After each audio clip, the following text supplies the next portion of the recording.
আজকে প্রথম খেলা মরক্কোর সাথে। মরক্কোকে ইনশাল্লাহ 2-3-4 গোলে উড়িয়ে দিতে পারি। নেইমারের জন্য মাতারগঞ্জ থানাতে নেমেছি। আমরা নেইমারের সমর্থক, আমরা ছাম্বার খেলা দেখবো, ছাম্বার খেলা দেখবো। আমরা ছাম্বাকে ভালোবাসি, আমরা ব্রাজিলকে ভালোবাসি, আমরা নেইমারকে ভালোবাসি।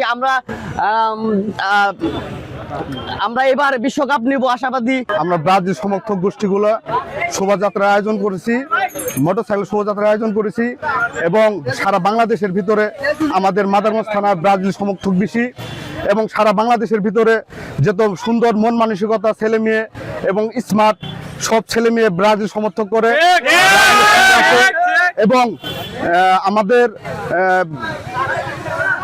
আমাদের বাংলাদেশের ব্রাজিলের সমর্থক খেলার উপলক্ষে মাদারগঞ্জে শোভাযাত্রার মধ্য দিয়ে আমরা সারা পৃথিবীকে দেখাই দিতে চাই যে সারা বাংলাদেশের ভিতরে আমাদের মাদারগঞ্জ থানায় সবচেয়ে ব্রাজিল সমর্থক বেশি।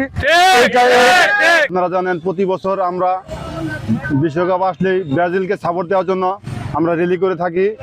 আমরা আশাবাদী আজকের খেলায় আমরা জয়লাভ করব। পাশাপাশি আমরা সঠিক খেলার মাধ্যমে আমরা জয়লাভ করব। আরো কিছু দল আছে যারা হাত দিয়ে গোল করে যারা বিশ্বকাপ নিয়েছে, সেরকম ভাবে আমরা বিশ্বকাপ নেওয়ার প্রত্যাশা করি না। আমরা খেলেই আমরা জয়লাভ করবো। আর আপনারা পাশাপাশি দোয়া করবেন আমাদের প্রিয় খেলোয়াড়, পৃথিবীর শ্রেষ্ঠ খেলোয়াড় নেইমার যেন সুস্থ হয়ে আমাদের মাঝে খেলতে পারে এবং তার হাত ধরেই এবার আমরা বিশ্বকাপ নিব এই আশায় প্রত্যাশা আপনাদের কাছে রাখছি।